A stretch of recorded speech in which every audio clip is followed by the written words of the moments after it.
We'll go ahead and get started. Hello, everyone. Welcome to the Rising Professionals Interest Group. Our session today is Future-Proofing Your Career.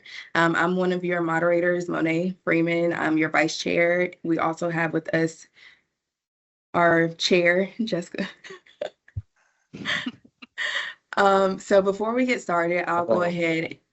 Huh? He says hello. Sorry. Oh, before I get started, we're going to go ahead and go over a few housekeeping things for this call. So we want you to know that this is your session. So we encourage interaction. So please add questions and comments to the chat. We do ask that you mute your mics during the presentation. Our presenters today are open to you guys asking questions throughout the presentation. Normally we do the presentation and then we open up for questions at the end, but they would like for you guys to participate throughout this presentation. So feel free to raise your hand. Jessica and I will be monitoring the hand raises in the chat. So if you have a question, you don't want to forget it, you can put it down in the chat and we'll kind of facilitate from there. Like I said, we will have a Q&A after the presentation. You can also raise your hand in addition to putting questions in the chat if you'd like to ask a question. We are recording this session, so if you don't wish to be recorded, please turn off and mute your webcam. But when you do ask the question, feel free to turn your webcam on so we can see you. All right, so now I'm going to get into introducing our speakers today. So we have two from the Coley Company. First, I'm going to introduce Ross Coley. He is the president of Coley Company. He's a recruiting expert with nearly a decade of experience in the textile, apparel, and nonwoven industries. Since 2016, Ross has matched top-tier candidates with client needs, leveraging his deep industry insight and dedication to deliver exceptional results. His strategic approach and proven success in executive search make him a trusted partner for organizations seeking transformative talent. As a proud graduate of Appalachian State University, Ross and his family reside in Greensboro, North Carolina, traveling to Boone, often to cheer on the Mountaineers. He enjoys quality time with his wife, Brooke, their two sons, James and Davis, and their golden doodle, Ellie. As an avid outdoorsman, Ross loves hunting, hiking, and golfing. All right, so our second presenter today is going to be Sarah Kathryn Sullivan. She is the executive recruiter at the Coley Company since 2021 and focuses on uncovering candidates' passion and aligning them with career-defining opportunities in the textile, apparel, and nonwoven industries. With a keen ear for candidate goals and motivation, she connects talent with roles that drive professional growth. Partnering closely with client companies and acting as an extension of their team, Sarah Kathryn seeks to serve as a source for top technical talent that meets their unique needs. Before joining Coley Company, Sarah Kathryn served as Director of Development at the Witherspoon Art Museum at UNC Greensboro, bringing a wealth of experience from higher education philanthropy. A graduate of Appalachian State University with a bachelor's degree in public relations, she combines strategic insight with a personal touch. Outside of work, Sarah Kathryn cherishes time with her two daughters, Coley and Molly. Join Sarah Kathryn at the webinar to gain her expert insights on finding your perfect career fit. So right now, I'm going to turn it over to our presenters, Ross and Sarah Kathryn. Awesome. Well, thank you guys. Welcome. We're so excited to be here.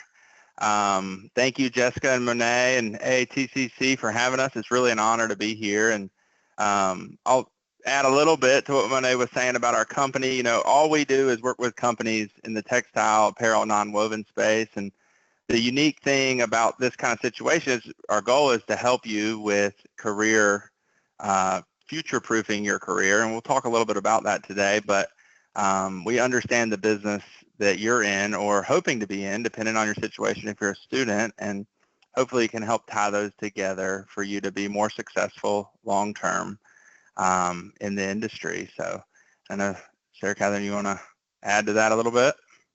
Yeah. Hey, everyone. I'm getting some feedback. Can you guys hear me okay? Yeah, Okay. go ahead. So I've been at Coley Company for about 4.5 years. I'm actually Ross's sister, and we are a family business. And so I'm a recruiter here, and you may be wondering how we got into this world of textiles. Our dad, Doug Coley, got his start in the textile industry many moons ago during his time at Milliken. And you may have heard of Milliken before. He worked in a dyeing and finishing operation near Seneca, South Carolina, for many years. And then he was recruited by Adkins and Associates to Greensboro, which is where we are now. And he worked there as a textile recruiter for many years before he and his partner, Denise Davis, left Adkins and started their own business, Coley Company, which is what we have today. So we're passionate about textile and apparel, and we want to be advocates for you in the industry. We want to help move the industry forward. Thank you, AATCC, for having us. It's an honor to be here today. We hope you all get something out of this that's meaningful. Also, a shameful plug. As we go through our conversation today, think about the ways that we could work together beyond this call. So maybe you have a challenging role at your company that it has been hard for you guys to fill on your team. Or maybe we go through this conversation and you decide at the end, hey, I think it might be ready for me to consider a job change. After this, please give us a call. We'll have our information. We'd love to connect with you. So I'll throw it back to Ross. Awesome. So let me see there we go. So some of the goals of today is obviously talking about how to future-proof your career and what exactly does that mean. And when I think of future-proofing your career, I think about becoming more in demand and making yourself as valuable as possible for your organization. And another piece that kind of comes along with that is how close can I be to pushing to drive more revenue within the organization. And so when you think about that, how do you accomplish that? And so when I kind of sat back to think about that is where you're going to be most successful in your career is where you enjoy where you're doing what you enjoy the most, and where you find that more of that success within the organization will continue to allow you to future-proof your career. So today we're hoping to help you identify that if you don't already know what you enjoy the most. Because we talk to people all the time and they'll say, one of my first questions is, what do you enjoy the most? What's something that will get you out of bed in the morning and excited to go to work? And a lot of people haven't thought about that. So the hope is that we can help think through some of those ideas and develop a plan to help you find that joy. And then in that, you should be able to create a more positive future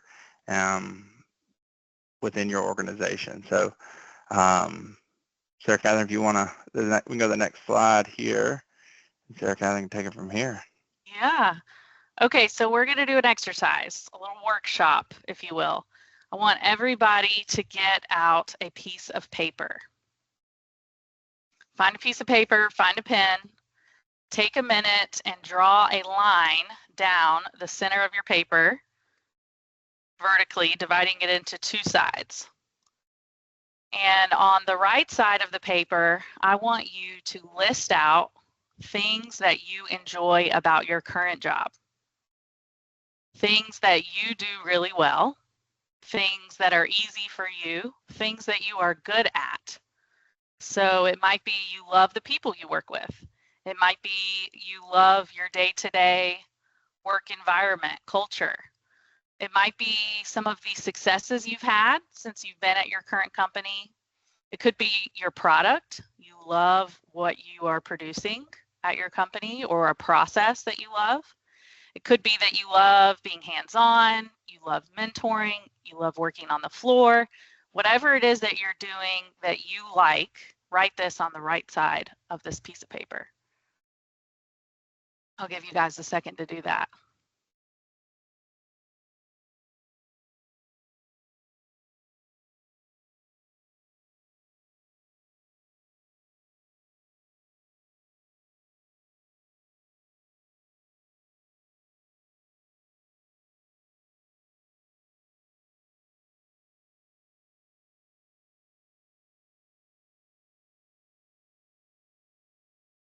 Okay, so now that you've had a chance to think about things you enjoy doing, let's think about things that you don't enjoy doing quite as much. So on the left side of your paper, I want you to list things that you do not like about your current role. Things that might be hard for you, something you're struggling with, weak areas that are you're missing things, things that make your job challenging, things you're not as strong in. It could be your commute's really hard. It could be you're on call multiple nights and that's really challenging. You're constantly fighting issues in your company. You maybe don't connect with your team very well. Whatever is hard, list those things on the left side.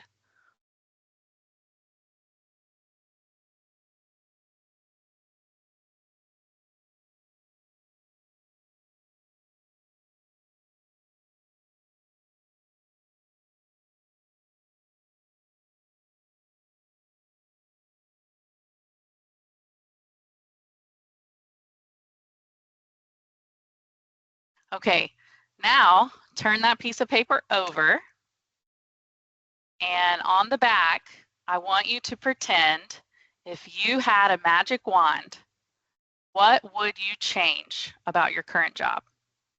What would you create in the perfect role for you? Maybe you have goals you want to accomplish over the next 4, 5, 6 years. Write some of those things down. What do you wish you could be doing? If you could change something about your job, what would that be? What would you like to accomplish?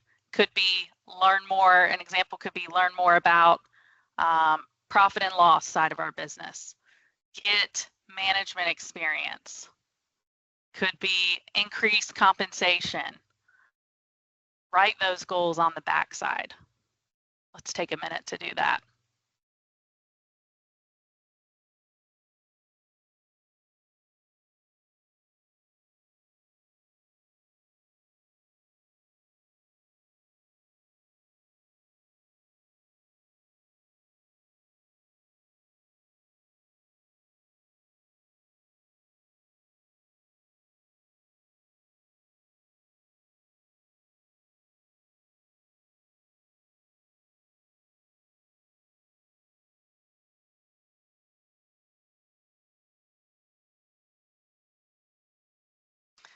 Okay, so good job. That was hard. Well done.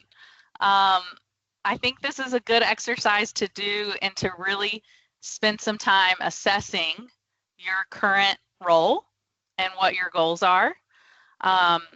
We'll continue to use this throughout our conversation today, but I want you to think about going back and expanding upon these questions and this piece of paper.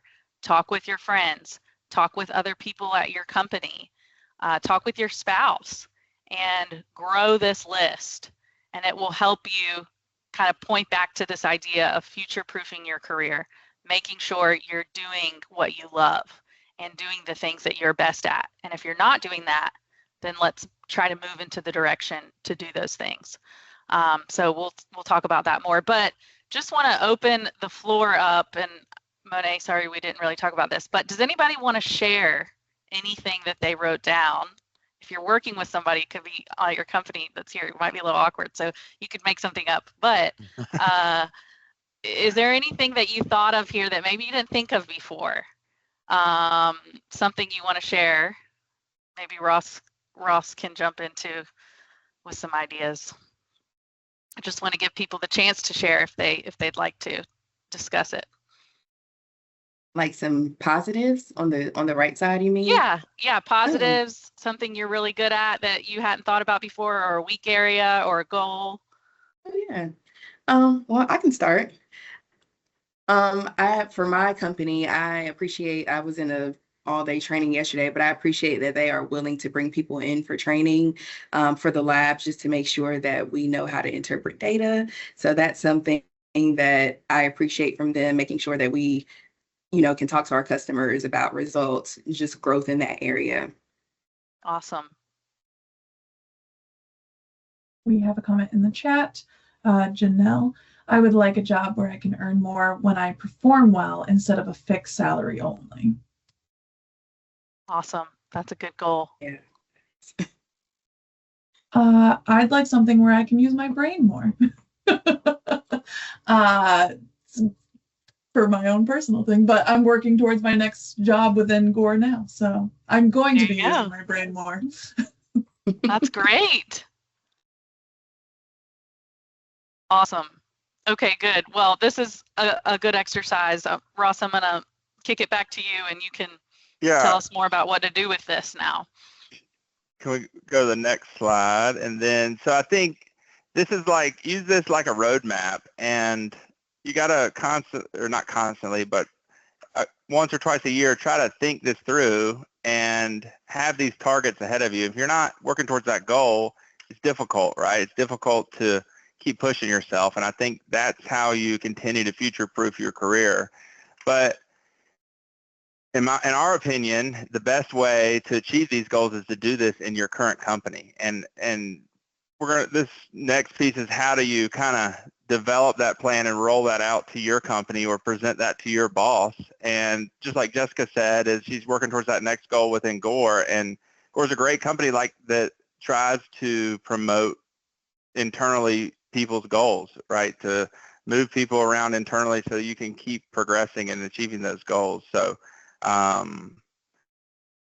it's always risky to make a job change. So we really try to find a way to do this with your boss. And this next piece that Kathryn is going to talk about more about how to go to your boss with these ideas in a non-threatening way.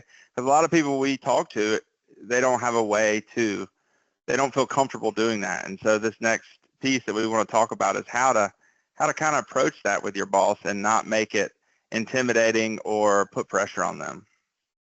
Yeah. So you may be thinking, why are these recruiters telling me to stay at my company? Right? We're in the business of placing people at new companies with new jobs. And the reality is, like Ross said, staying at your current company is usually the best case scenario.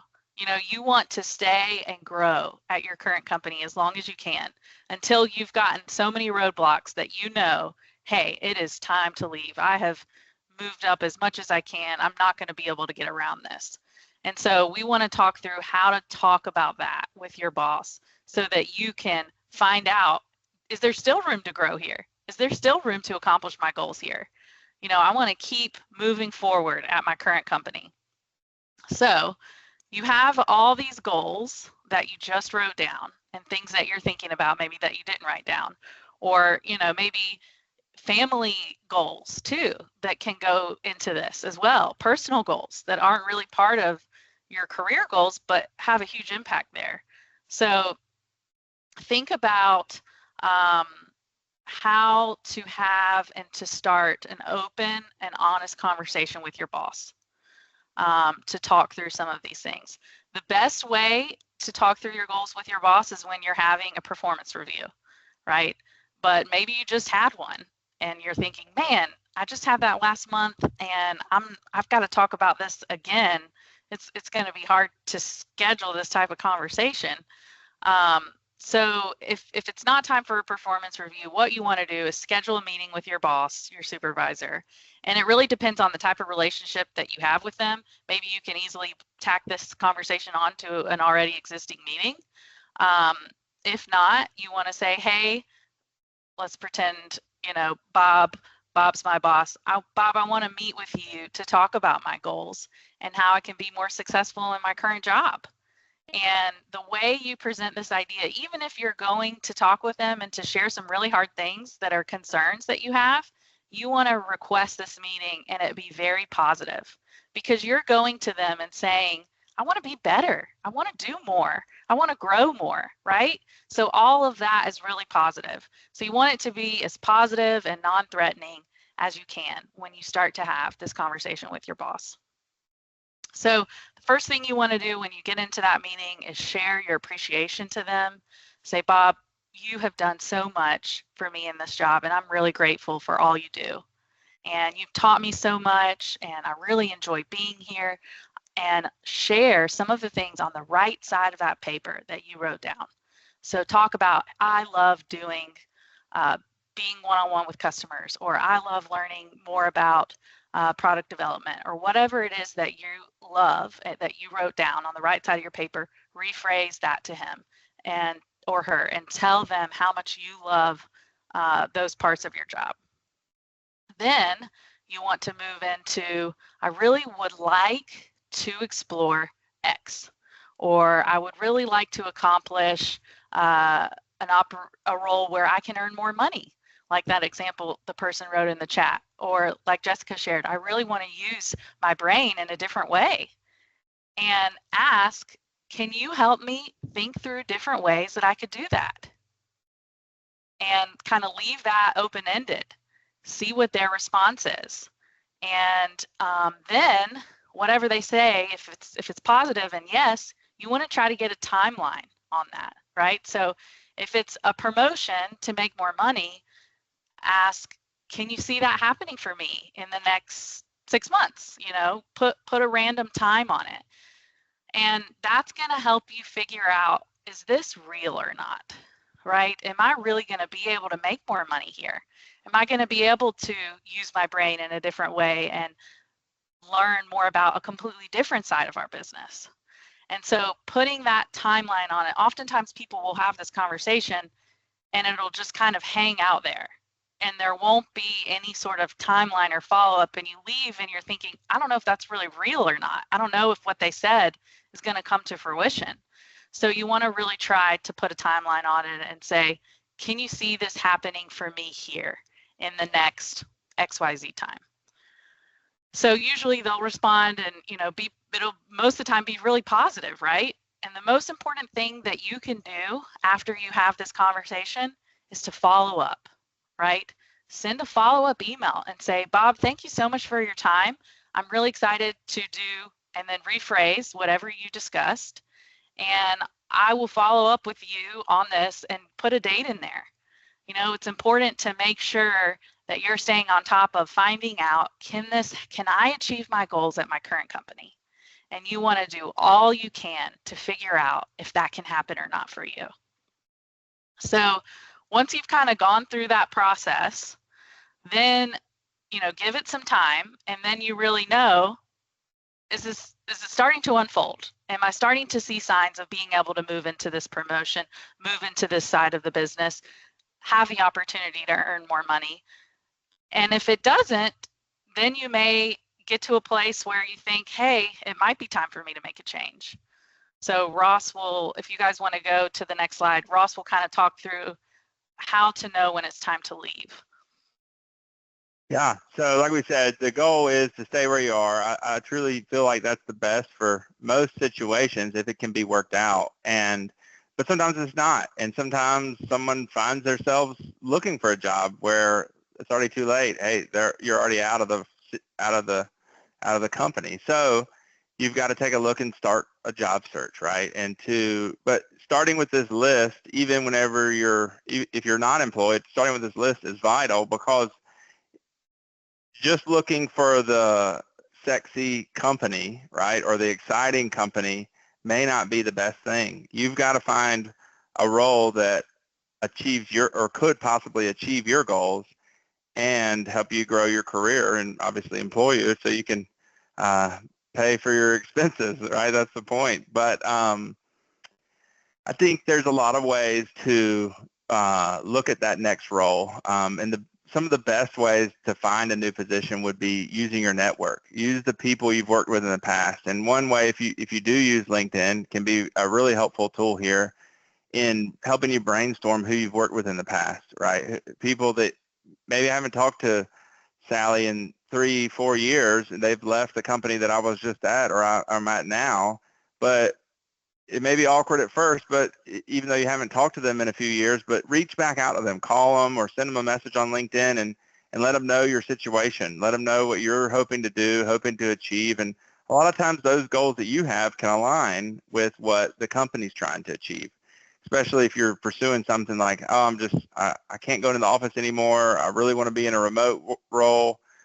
Well, why was that remote role difficult for you at your last role? It was a really hands-on position, so it's difficult for that position to be remote, right? Maybe that's the circumstance. And so maybe pursue something where you can support multiple facilities in multiple locations. So being remote could make sense, right? There's a lot of give and takes here, but relying on your network can be some of the most successful ways of finding a new role, because I hear from people all the time, it's like if you're applying to jobs, it's like you're putting your resume in a deep black hole that you never hear anything from. And I know that's very frustrating. So just starting those contacts, making those connections really help to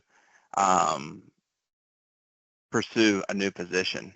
I think I pretty much cover us, Sarah Kathryn, on that. Yeah. So, at the end of the day, the goal is to make yourself the most valuable person at your company.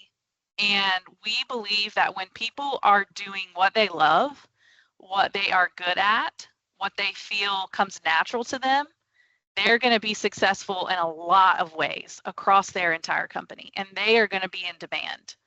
And so that's something to really think about. Am I doing what I'm best at? And if not, kind of following this path to do that in your current company first, and then thinking about other companies if you've not been able to do that there.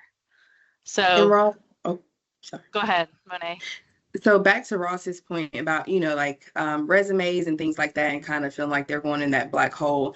What are some ways, like as the industry evolves, like what are some ways you can future-proof your career in industries that are rapidly like evolving technology-wise and sustainability-wise? Yeah. So I think there's a lot of ways to answer that question. So from a sustainability standpoint, I see people pursuing, and companies pursuing areas that are very difficult financially, right? Not personally from a financial standpoint, but from the product, the pitch of the product. And is that going to make sense long term? It's 6 times more expensive than the current product. The sustainability piece is awesome. I love that, right?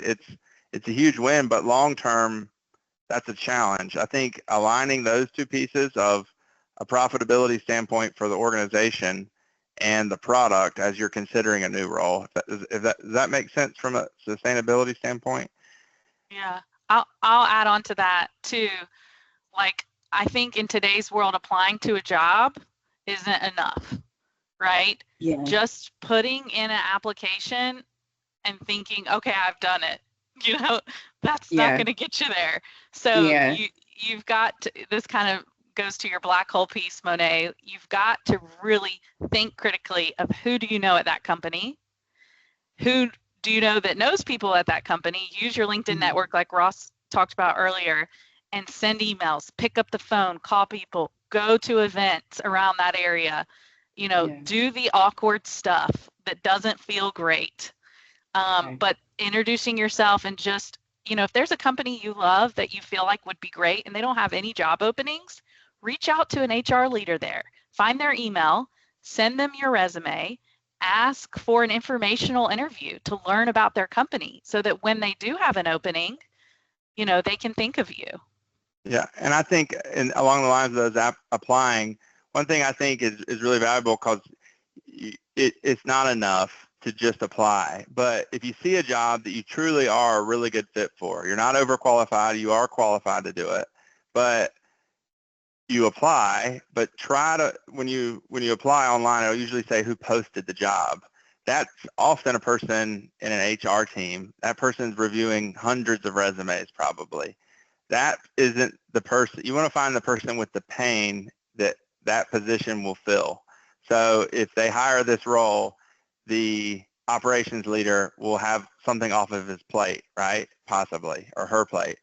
So you want to find who that role reports to online, if you can, on LinkedIn, and say, okay, this role reports to the dying leader at this site, or whatever it is. Try to identify what that is and get in front of that person somehow by messaging them. There's different tools online that you can use, like Lucia's one that will give you phone numbers. You don't even have to pay anything for it. It's a web scrubber, and it finds phone numbers of people and say, hey, I learned that you have a posting online. I'm thinking the role may report to you, and I'm a good fit, and list 3 quick bullet points why you think you're a good fit for that role, and have a conversation with them, because you want to get to the person with the pain to fill the role is the one that'll take the most action the quickest.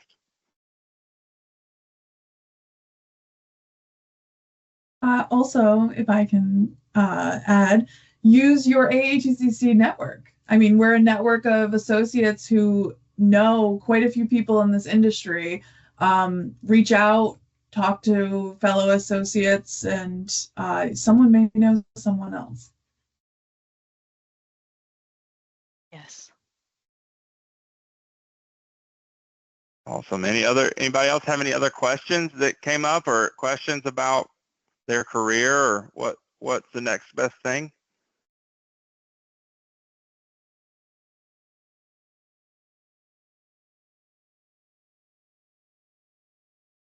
I have a few questions. And if you have questions, feel free to put them in the chat. But we're going to start kind of getting into our question phase here. Sarah Kathryn, I'd love to talk about, how do you balance personal interests with organizational needs when evaluating that career fit? We kind of talked about that a little bit at the start of the discussion, and I'd love to go into that a little bit more. Yeah, so I think a big part of this is thinking about your personal goals and your career goals, right? Like, what are your personal goals? What are you really trying to do in, your family, or maybe your hobbies or whatever, and being open and honest with your boss about those, and almost like a mentor, and thinking about your development as a whole person and trying to have that type of conversation. And asking for what you need. You may hear no, and let's say maybe you have a kid that plays soccer on Tuesdays and you need to leave early, or maybe you're expecting a child in your family, and so you need a little bit more flexibility with things. And so I find that when a supervisor understands the why behind what you're asking for, it's easier to get some sort of response or answer or movement on that. So when you can give, be open and honest with them and give a clear understanding of what it is you need, it's better. You might be more successful with it. But then you also have to hold in tandem the idea that your supervisor wants to be fair to everybody. Right, and so you don't want to be asking for unrealistic things, and you want to make sure you're meeting all your requirements at work. You're getting done what you need to get done. So sometimes you have to be creative, but I think that being open and honest and kind of sharing the why behind what you're asking for can help. Do you have anything to add on that, Ross? Yeah, I think it kind of led me to another real topic, but the why is important. A lot of people will put what they want to do or don't enjoy maybe in that list, that they want to make more money, right? That's a lot of people's feedback there. If you just go to your boss and tell them you want to make more money, that doesn't go as well as, hey, I want to make more money. Here's the achievements I've been making. Here's why I need to make more money, because my family's growing. I've got these expenses or whatever. Giving more of a why to that gives them something else to sink their teeth into as well, than just saying, hey, I need to have a 10% increase here, and not data behind it maybe can be helpful. Yeah, and I think you can relate it directly to the work that you're doing, right? Like, don't just go in and say, I need more money, I'm growing my family. It's right. I need more money because of X, Y, and Z, but in addition to that, I'm also growing my family, or whatever that reason might be, right? Right, exactly. And it looks like, guys, we have some questions from participants as well. I don't know if any of you guys want to turn on your camera and ask questions, or if you want, we can just go ahead and read them off for you. But we had somebody that wanted to know what to do if you feel like you are underqualified for the jobs that are on the market. I'm talking about assistant roles. I am just out of school, but have been working at the same small business for over 2 years. Now I'm trying to move up, but the requirements at job listings are still feel like I'm not fully qualified? That's a good question. I think I'm assuming without asking questions, but I would say, have you tried to pursue that where you are now? Often that you're underqualified for. In the job posting, it'll say you need this many years of experience, right? And maybe you have the 2, but it's saying you need 4 or whatever. But internally in an organization, often they'll be more lenient with that type of requirement.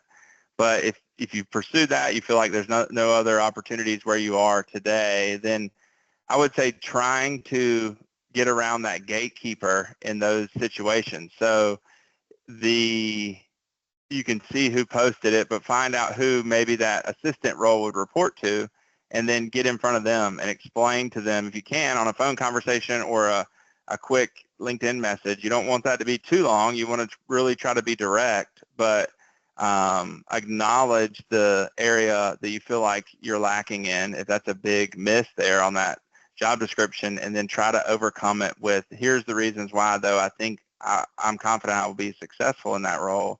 And going in with that confidence can be helpful. It's a tough one just to have a quick, short answer for you on, but without knowing the exact circumstances, it's hard to. The other thought I'll share just to keep in mind is, oftentimes when you see a job posting, it's a company's wish list, right? So it's like their purple squirrel person. It's a perfect candidate. And so if you're able to, if they don't, like sometimes on LinkedIn, you have to have something or you can't apply at all. But if you're able to apply, don't let that discourage you from applying, because they may rethink the job in a different way if they're not getting what they need from the applicants.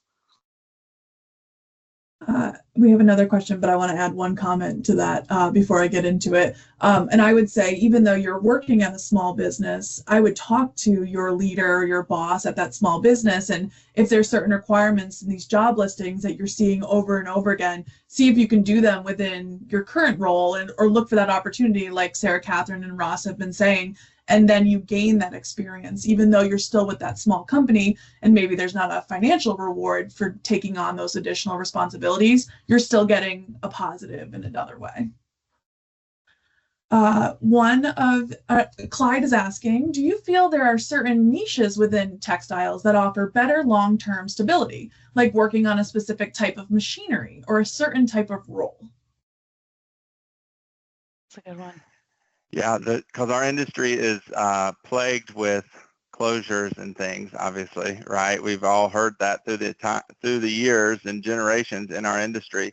And I don't know that there's a silver bullet that I'm going to have to tell you that this is, if you work on this type of knitting machine, you're going to be set for life. I think the more technical someone is, the more long-term success they'll have, the more hands-on experience they have, the more long-term success they'll have. Because as I think about it, I was talking with a vice president of sales at a really large company earlier today, and I talked to him. I went through his whole resume, and the piece that was so valuable is he's in sales, but he had a experience early in his career with, I think it was like Collins and Aikman and Burlington Industries, which this was a while ago, but he was in the plant. He had worked in the plant. He worked in a dye house. He ran a dye house for a period of time and then moved into sales.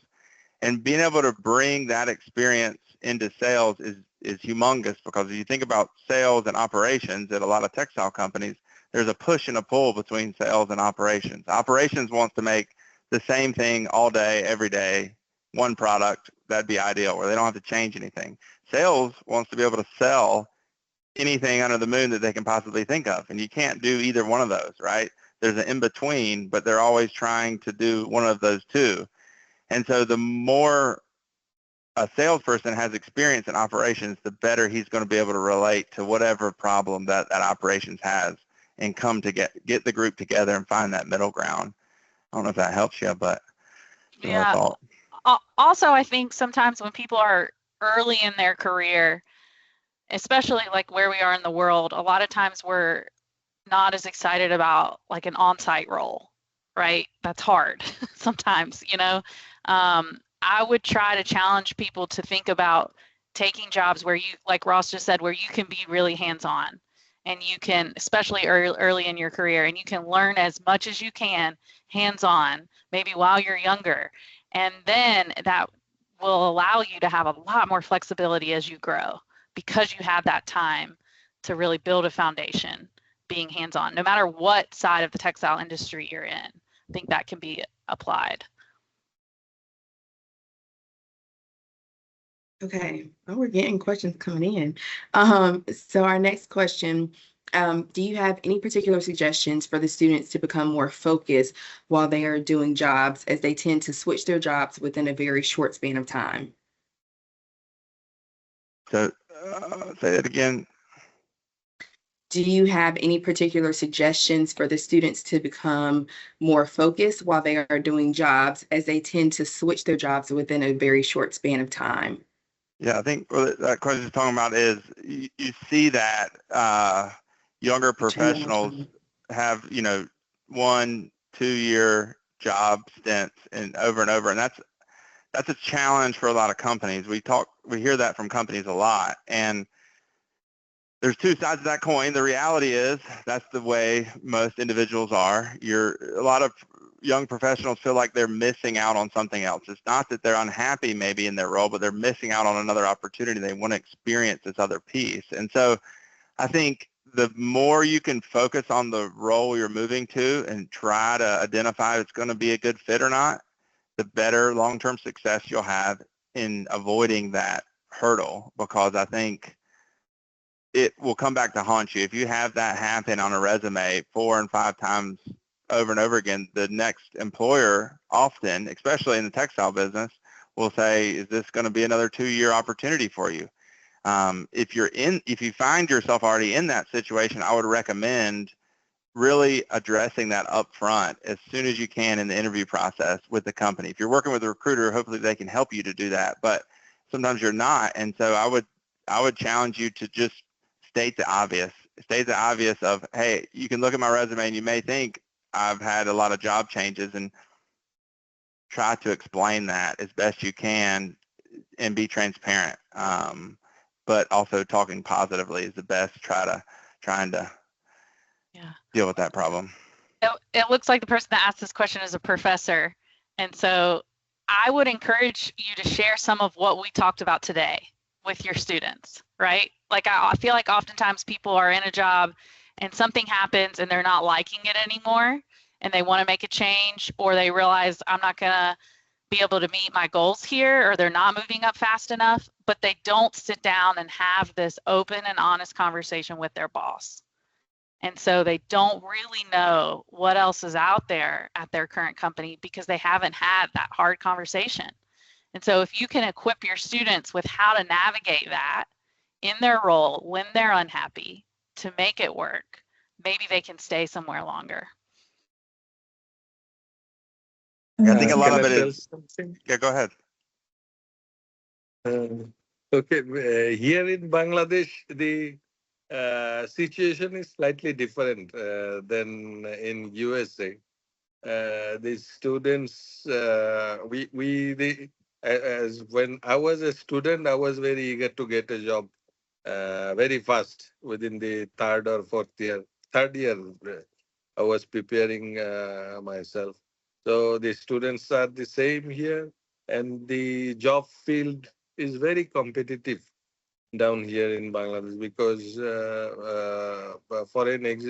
foreign professionals from India, Pakistan, and Sri Lanka are still coming here in Bangladesh for jobs. So the competition gets very tougher day by day, and there are almost 161 private universities and around 15-20 government universities and institutes. So a lot of graduates are coming out, and we have around 4,000 apparel industries in Bangladesh, and around 250 to 270 wet process, and altogether 1,000 textile units, and apparel units are 4,000. So some students are getting very good job, but still we don't know why they're switching their job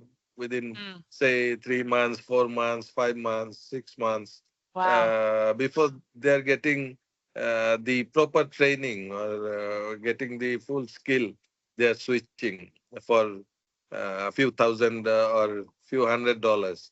So, but in USA or other developed nation, the situation is different compared to Bangladesh. So I think AATC through you can have some webinars. I saw Madam Maria Thiri is also with you. She's in the webinar here. So if it is possible to motivate our students, I belong to the BGME University of Fashion and Technology. I'm the Dean of the Faculty of Apparel Studies. So if you consider to arrange some webinars for our students in the future, so I hope they will understand and you can say some ideas or share some ideas with our students.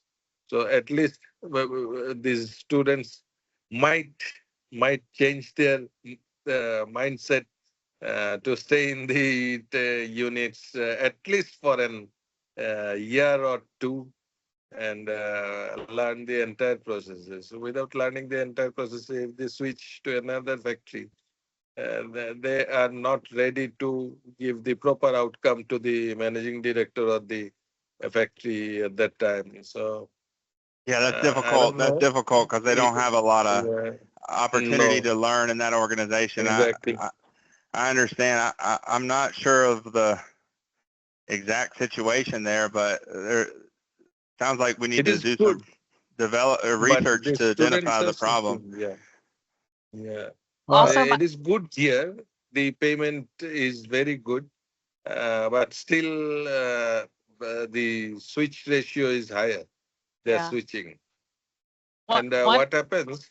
Yes, madam, please. sorry, I was going to say one of my favorite things that we say is there is never enough money. Yeah. Yeah. You know? This is Never first. enough. This is Ram Kumar from Texas Tech. I am a professor here, but first let me thank the organizer for doing it. But it's also here you see with such a nice webinar. This is exactly what is happening. Only 22 to 20 people are signed in. The people are at the loss not to participate in such a useful webinar. So that's the nature of the industry per se. I just been to India. That's why I joined. It's not switching for better thing. We are competing against different fields. That's the problem here. Textile industry, even in the United States, will not be able to pay as what is paid by an AI or an IT or an electronic or semiconductor. So that's the challenge, long-term challenge.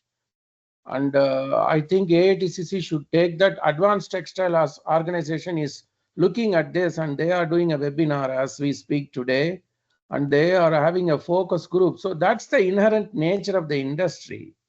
It's competition from high-paying jobs. We can't. And that's the one thing. I don't know how to answer that. I sit in a lot of government committees as well, but that's the inherent nature of the industry. We can't compete.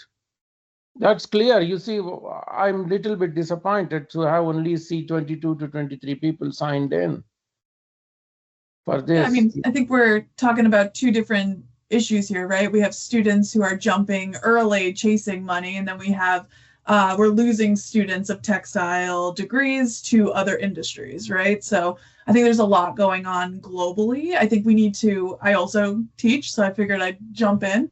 But I think we need to set up our students to understand what industry is, what it's like, what to expect. It sounds like the students in Bangladesh, maybe they're going in and it's not what they're expecting. So whether they can do internships or set up field trips where they can go in and see some of those companies so they have an idea of what those roles are, so that when they join a company, maybe they'll give it a little bit longer than 3 months, because you, like Ross said, you really just don't even get to understand what the company culture even is within 3 months, right?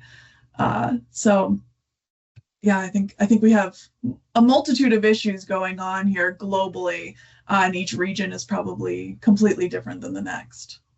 Yeah, it definitely is, and we're not going to solve those problems today, unfortunately. But hopefully we can empower some folks. Yeah.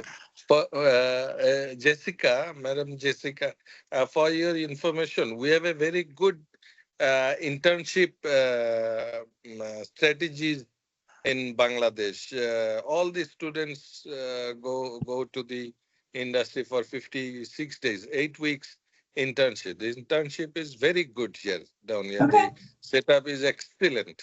You'll be very happy. Yeah, definitely. All the students, That's great. all the students from apparel or from the textile engineering, they are doing mandatory 8 weeks training. After that, they join.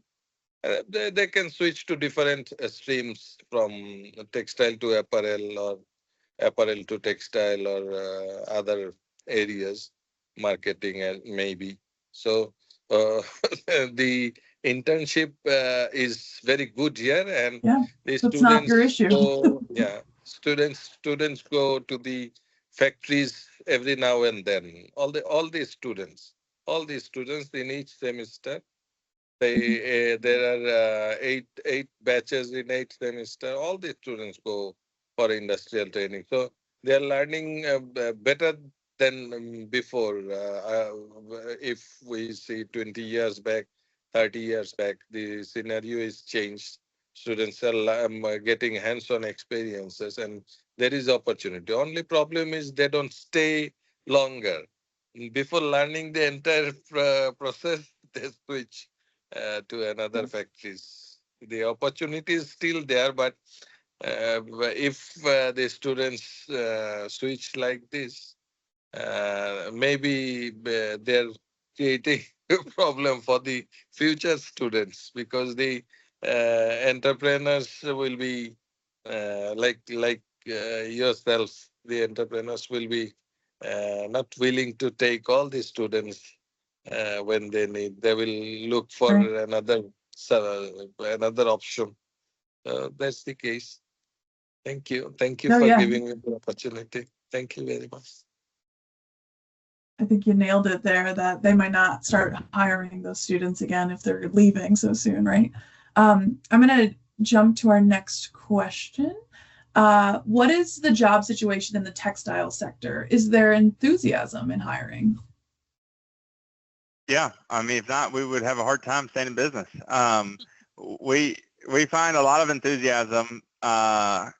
Challenging piece in for us as a company is companies will come to us with very, very, very specific requirements for a job, and they're hiring us to find a person with that skill set. So it allows them to be able to say, no, I need this specific process experience or product experience or customer experience.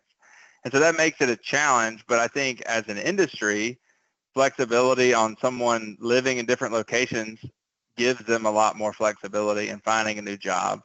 And I see is there's a lot of enthusiasm in the industry. Some more than some areas of the business more than others. If you say I want to be very retail focused, depending on that customer, that retail company may be down a little bit, but it depends on the area, and I would definitely say there's a lot of enthusiasm in U.S. market and globally. I mean, definitely globally, there's tons of demand. Well, I guess that kind of will bring in our next question, because this person asked, is there a possibility to go work overseas for textile companies with American education and experience, since there is not much market for textile production or skills are not transferable? Yeah, I think so. I see people do that often online.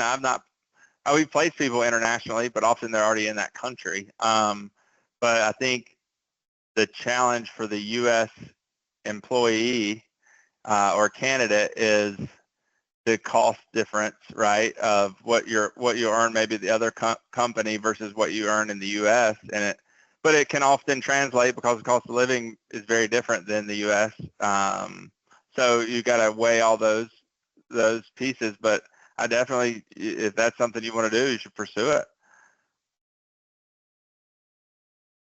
I will say, you said there's not much market for textile production in the US. Do you want to comment on that? Because I feel like the opposite may be true. Ross or Sarah, Kathryn. I mean, there's jobs you're looking in the for US. us to comment. I thought you were saying I think you think there's. Yeah, we didn't. Oh no, sorry. The comment No, specifically said there's that. not much market for textile production. But I would argue that U.S. textile manufacturers are having a hard time finding employees. And so if you had a comment on that. And if you have hands-on production experience, give us a call. We can help you find a job because, a lot of people don't have hands-on production experience, and that's what oftentimes our clients really want. What would you say, Ross? Yeah, I think so. I mean, there, someone that can run operation knitting, warp knitting, weaving. I mean, if that's what you want to do,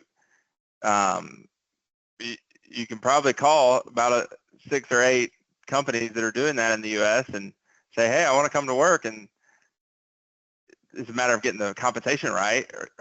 So those things align. I think you could find that here. I think you can find that internationally too. I'm not sure if they want to explain that a little bit more. I'm not sure I'm understanding where maybe. It was just a part of the question, but I figured you could comment that there are opportunities within the U.S. market, but also globally as well. Yeah, and I feel like just from personal experience, especially if you're coming from a student standpoint or somebody that's kind of fresh in the industry, I feel like you have to, I know we've been talking about like compensation and things like that, but I feel like you have to be willing to know that you're not going to make the most money in your first job in the industry. You just kind of want to get your foot in the door and kind of get some type of textile experience under your belt. And then you can, work your way to moving into another company, work there more than 3 months, just so you can kind of get a feel for the industry and then go from there. It's not going to happen in that first job. It might not happen in the second, but as long as you continue to be patient and, just kind of get those mentors and just kind of building your knowledge of the industry and have those connections, you'll be okay. Agreed. The next question we have is, in the textile merchandising field, do you have any suggestions in terms of career growth or opportunities after gaining much experience in that particular area? Merchandising is a term that can mean a lot of different things to different people, right? It's used interchangeably for a lot of things. But as I overgeneralize that, I think being with a brand that's pushing forward, right? There's a lot of brands that are struggling today, I would say, in general, if you just look at the past couple of years of history to come to that conclusion. But I think being in a brand that's pushing the needle forward and driving that growth is where you want to be. Not sure if I answered your question fully, but maybe looking at like innovation, right? And find companies that are growing, look at kind of analytics of growth of a company, right? And that's what you want to find yourself being part of, because that's going to present success and opportunity to move up. I think one other comment with that too is job titles aren't everything, right? You can take skills from one job and transfer it to another, even if the titles are different. So think about how it's worded. That's a good point. We have someone that wants to move to Bangladesh. So I did there you see go. that. That was the next one. They said they would consider relocating. Let's see. So the next one We have, they ask for the U.S. market, aside from AATCC, what are the top industry conventions? Yeah, I think it depends where you're kind of focused. I think of AATCC as a lot to do with testing colors, things of that nature. Jessica, you guys can maybe explain more. There's a lot of other conventions. Yeah, if you're looking for like, I mean, are you like mentioning like trade shows or just other organizations? You have Textile. There are a lot. Functional Fabric Fair. Yeah, there's a SYFA. Yeah, there are a lot of seams. There are a lot of different organizations, and you can make a lot of connections from those trade shows as well. You have STA, Southern Textile Association. Yeah, the Alphabet Soup Collective. You hit some of the big ones. I think each of them have their own niche, or that's what they're hoping to. A couple AATCC people started the Alphabet Soup group, and that's trying to, maybe there's too many in our industry, sometimes people say. So it can get confusing sometimes. We love an acronym. Yeah. Love an acronym. Any other questions? I don't see any other questions in the chat, but we do have some more questions, and feel free, if you have questions, continue to add them to the chat. What skills are becoming increasingly valuable in the textile and apparel sectors? Yeah, I think it's kind of to the point of the hands-on piece. I think as the U.S. tries to, and I'm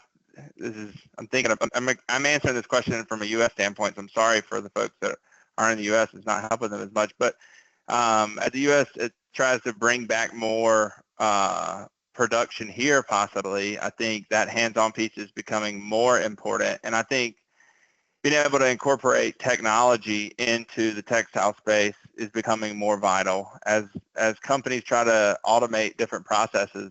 That electrical engineering and controls experience becomes more valuable as well from a really hands-on point of view standpoint. And then being able to use AI in the industry is becoming more and more in demand, I see as well.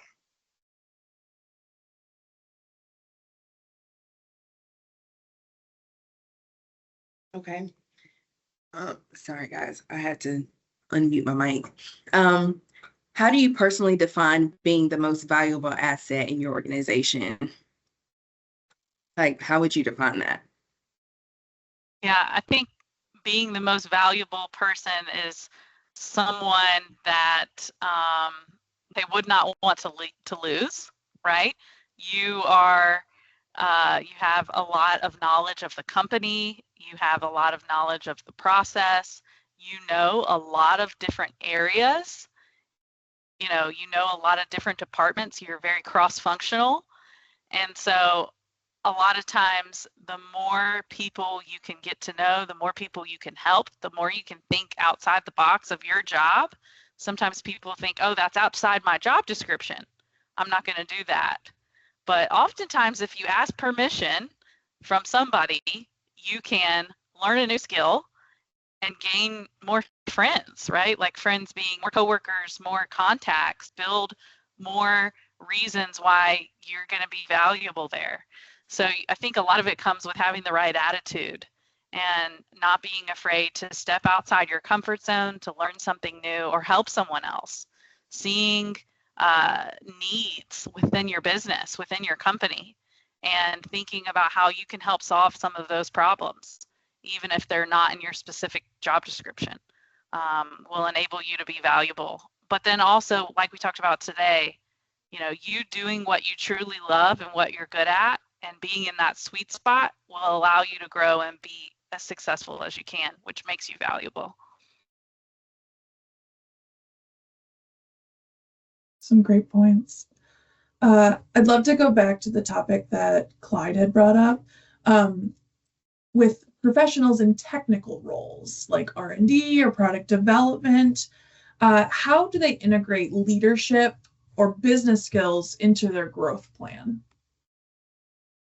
Yeah, I think to answer that, the first thing that comes to mind is often that growth could look like being more customer facing for technical people.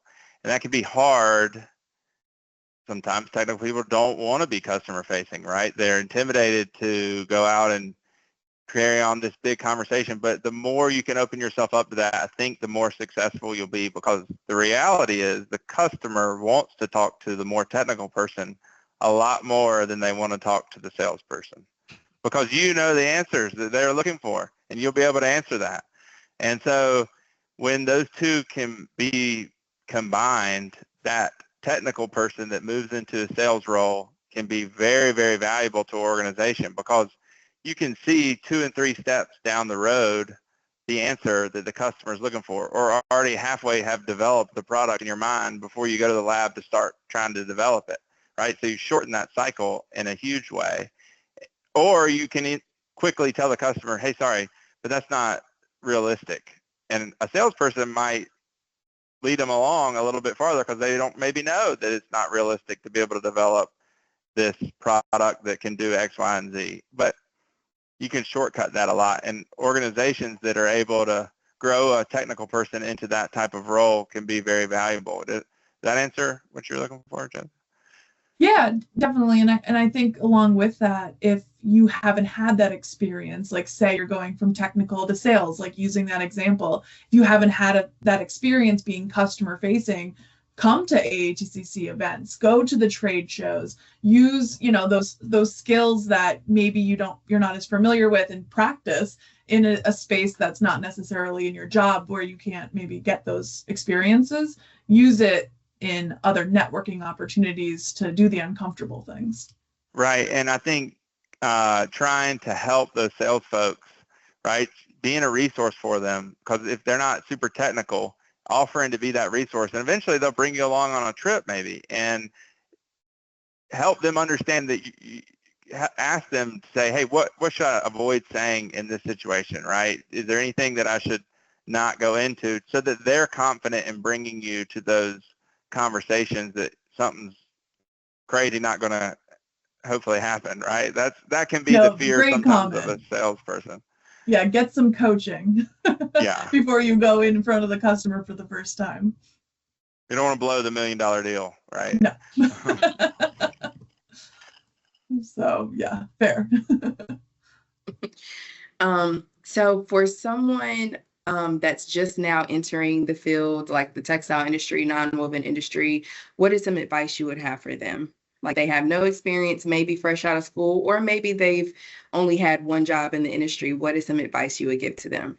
Yeah, I think I hear from a lot of people earlier in their career that they want to be remote. And I look at statistics and studies of companies of people being overlooked in positions because they're remote. And you can often associate it with that in some really big companies in that way, because they're not in front of the boss, and they're not at the water cooler talk, and they're not at the plant doing whatever.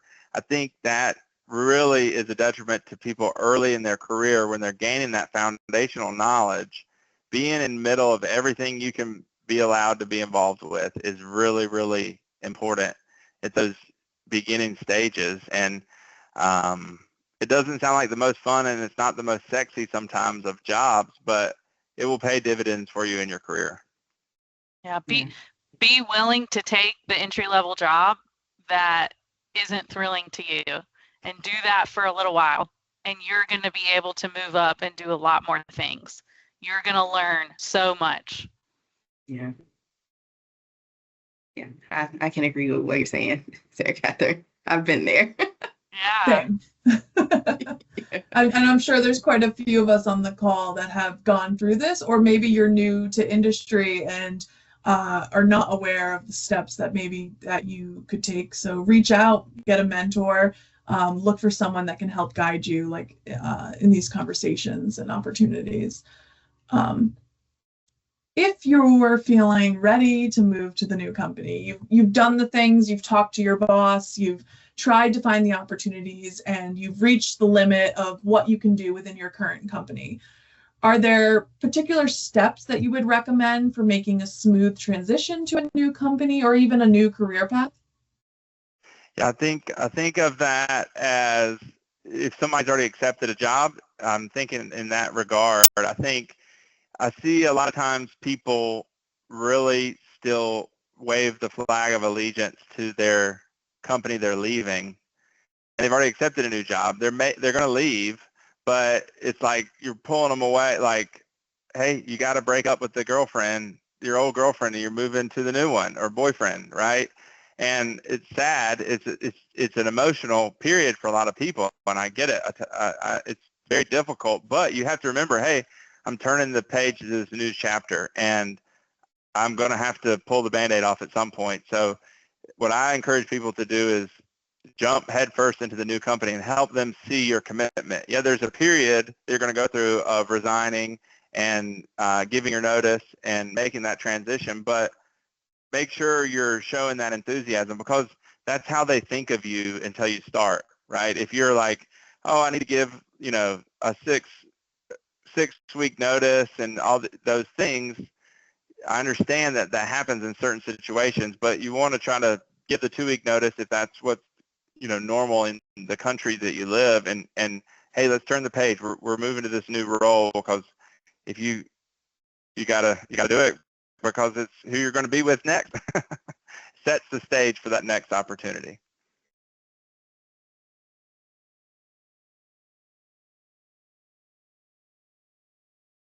I don't see any more questions in the chat right now.